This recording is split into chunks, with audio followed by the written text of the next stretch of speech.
The galaxy called it the War Beast. Not because anyone understood what it was, but because every civilization that tried to fight it died screaming. The creature had first emerged from the blackness beyond the Perseus Rift, drifting silently into inhabited systems like a living moon. Entire fleets vanished around it. Planets went dark. No transmissions escaped except fractured screams and static-heavy prayers in 100 alien languages. The Galactic Concord classified it as an apex devourer. Then they lost 17 battle groups trying to destroy it. After that, they stopped naming it. On the edge of Concord space, orbiting the mining world of Karen 9, Commander Elias Ward stood in a docking bay holding a paper sack full of sandwiches. "Human," hissed Overseer Threxel, mandibles twitching in irritation. "You were explicitly ordered not to approach the containment perimeter." Ward took a bite from his sandwich. "Yeah," he answered through chewing. "But your emergency alarms sounded hungry." Around them, armored alien soldiers scrambled through the station. Red warning lights bathed the metallic corridors in blood-colored flashes. Massive blast doors sealed one after another deeper inside the facility.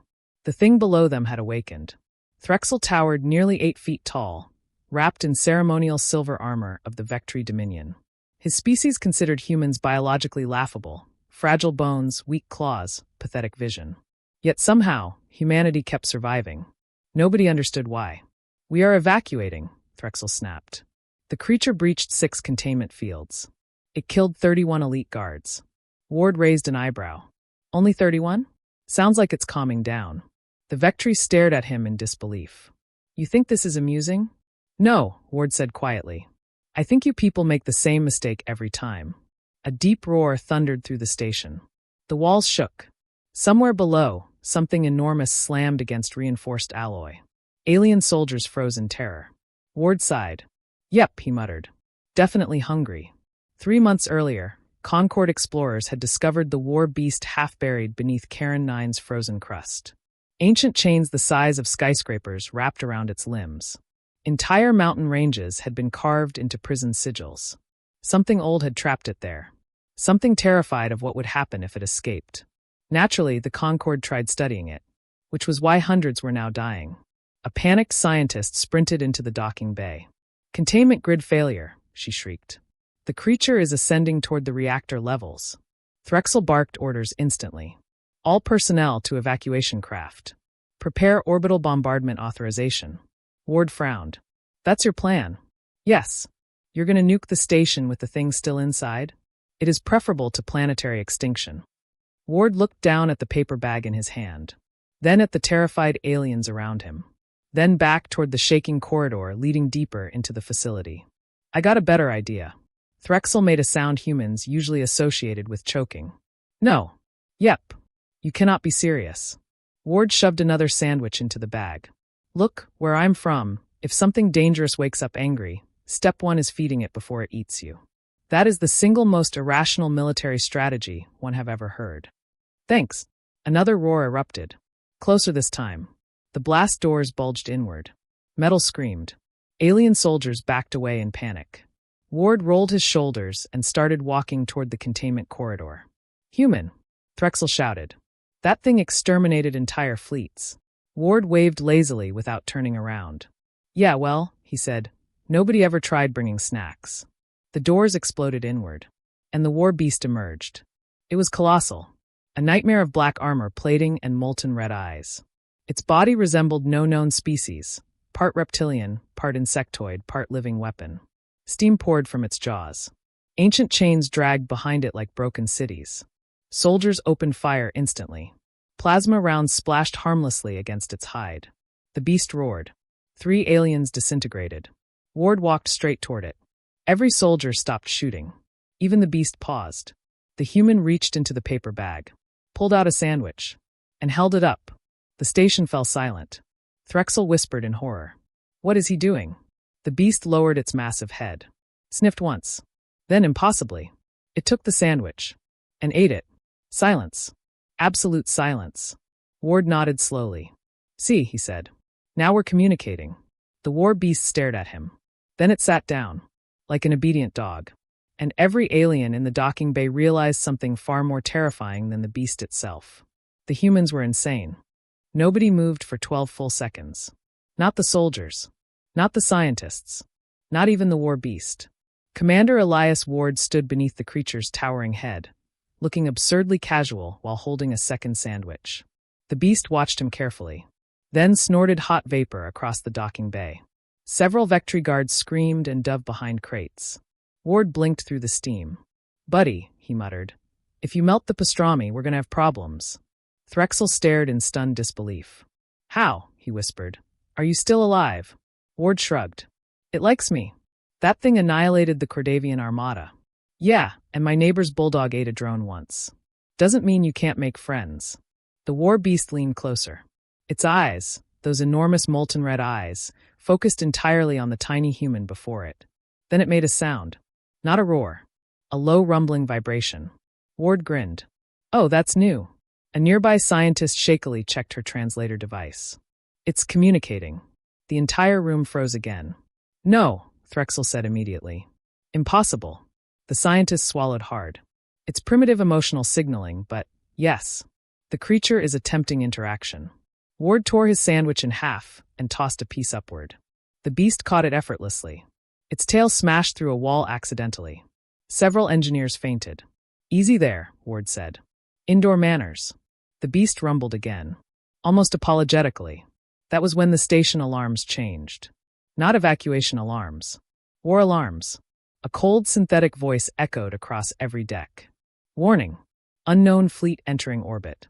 Everyone looked upward instinctively. The docking bay holographic display flickered to life. Thousands of ships filled the screen. Black war vessels. Spiked hulls. Dead stars painted across crimson armor. The Drathari. Every alien in the room went pale.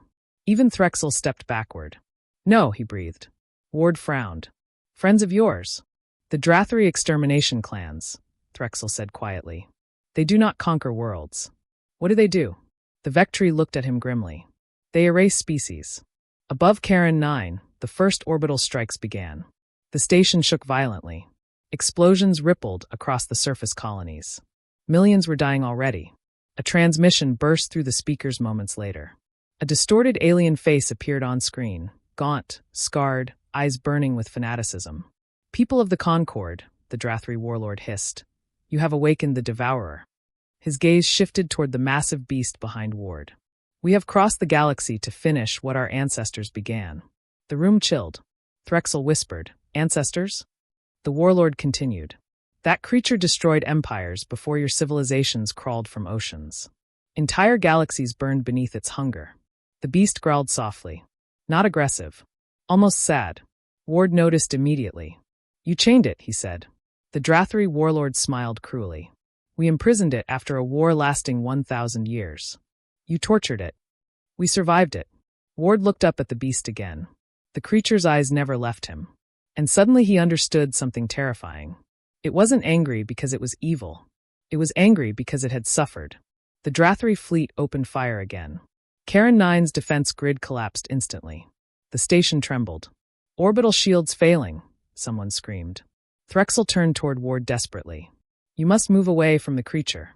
If the Drathari breached the station." The beast suddenly stood. Every alarm on the station exploded simultaneously. The massive creature looked upward through the ceiling as if sensing the fleet beyond orbit. Then it roared. Not in rage. In recognition. The Drathari warlord's smile vanished instantly. "No," he whispered. The beast's body began glowing. Ancient chains melted from its limbs like wax. Energy surged through the station. Gravity distorted. Lights shattered. And for the first time, the Concord realized the horrifying truth. The chains were never there to keep the galaxy safe from the beast. They were there to keep the beast weak enough for the Drathari to kill. Ward looked at the towering creature beside him. "You want to fight them, don't you?" The beast lowered its head. A deep rumble shook the floor. Ward smirked slowly. "Well," he said, cracking his knuckles, "good news." He grabbed the last sandwich from the bag and pointed upward toward orbit. "We humans are really good at bad ideas." The first thing the war beast did was tear a hole through the station ceiling. Not carefully. Not strategically. It simply leapt upward with enough force to shatter 3 kilometers of reinforced alloy. Commander Elias Ward held on to one of the creature's broken chains for dear life as they blasted into the storm-black skies above Charon 9. Behind them, Overseer Threxel screamed over the comms. Human, you cannot possibly think this is a tactical plan. Ward's reply vanished beneath thunder. The beast climbed into orbit like a living missile. Drathri warships immediately opened fire. Lances of plasma slammed into the creature's hide. The beast barely noticed. It hit the first cruiser head-on. The ship folded in half instantly. Flaming debris scattered across space. Ward whooped like a lunatic. "Oh, that is awesome." Inside the Drathri flagship, panic erupted. "How is it unrestrained?" shouted one commander. "The prison seals are gone." "Impossible. The Devourer should still be weakened." On the main bridge, Warlord Zarok stared at the tactical display in growing horror. "No," he whispered. "Not again." Because he remembered the old stories. Every Drathri child did. The Devourer did not destroy civilizations because it hated life. It destroyed them because it learned. Every fleet that attacked it made it stronger. Every weapon taught it adaptation.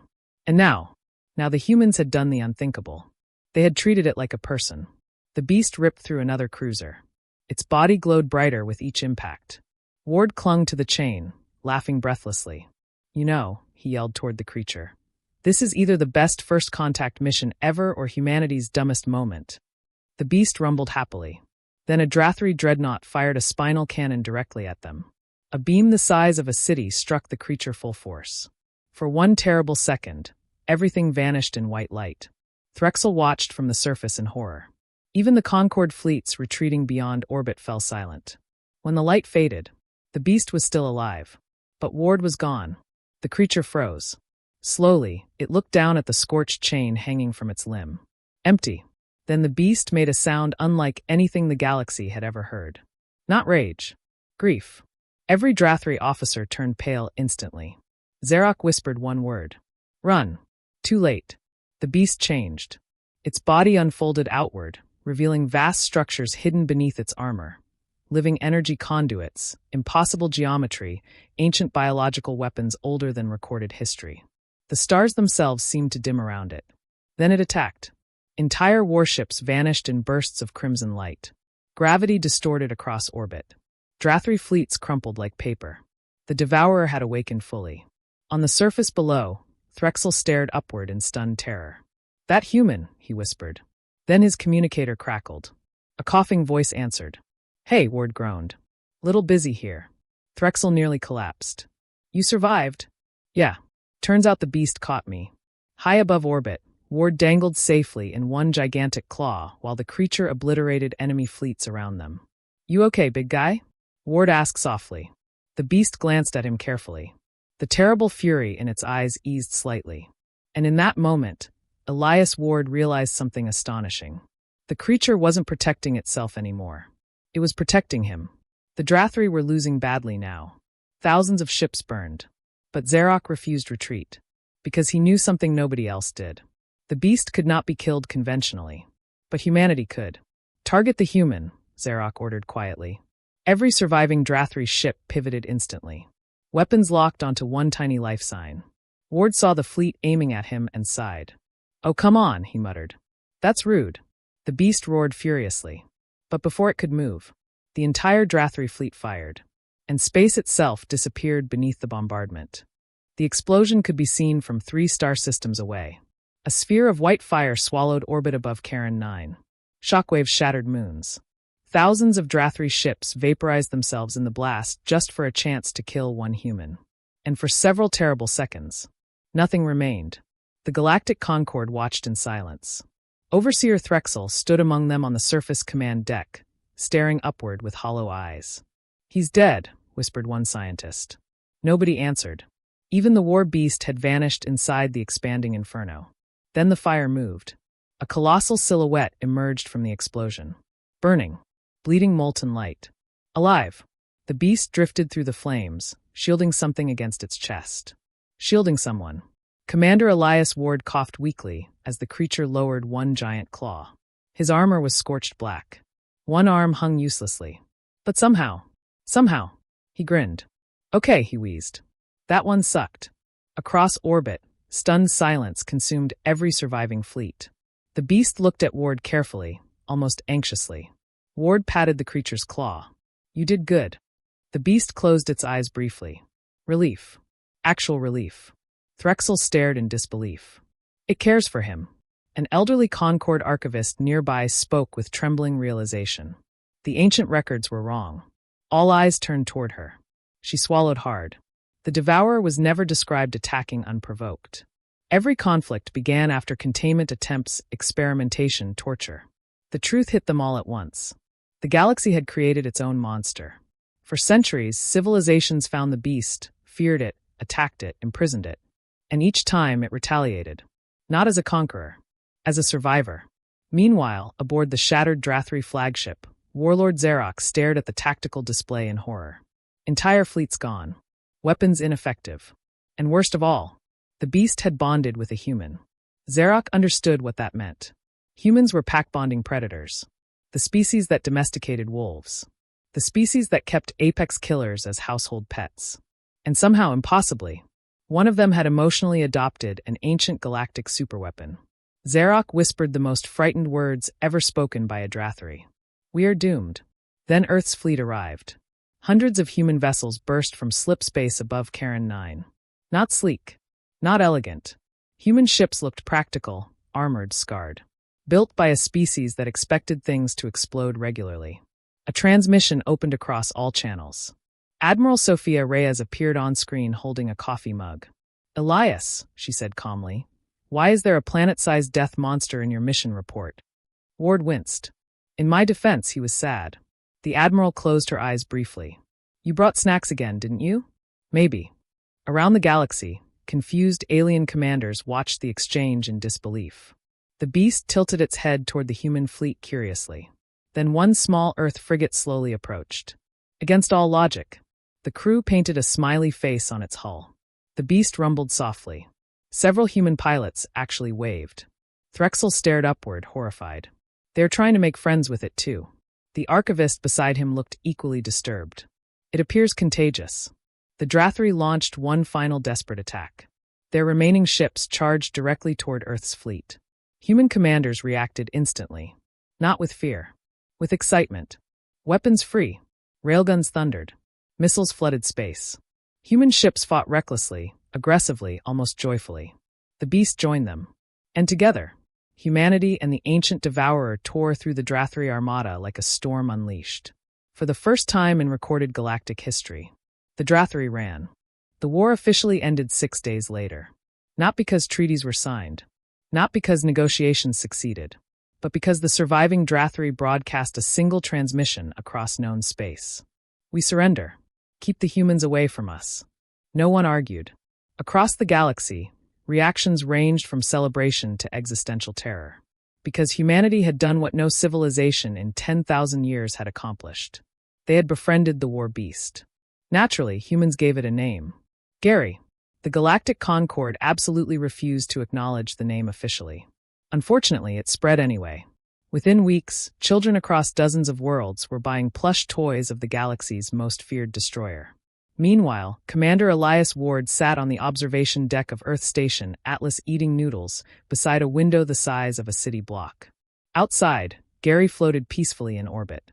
The beast's enormous body curled around the station protectively like a resting dragon. Freighters passed beneath him safely. Children waved from observation shuttles. Gary rumbled happily whenever he saw them. Ward smiled faintly.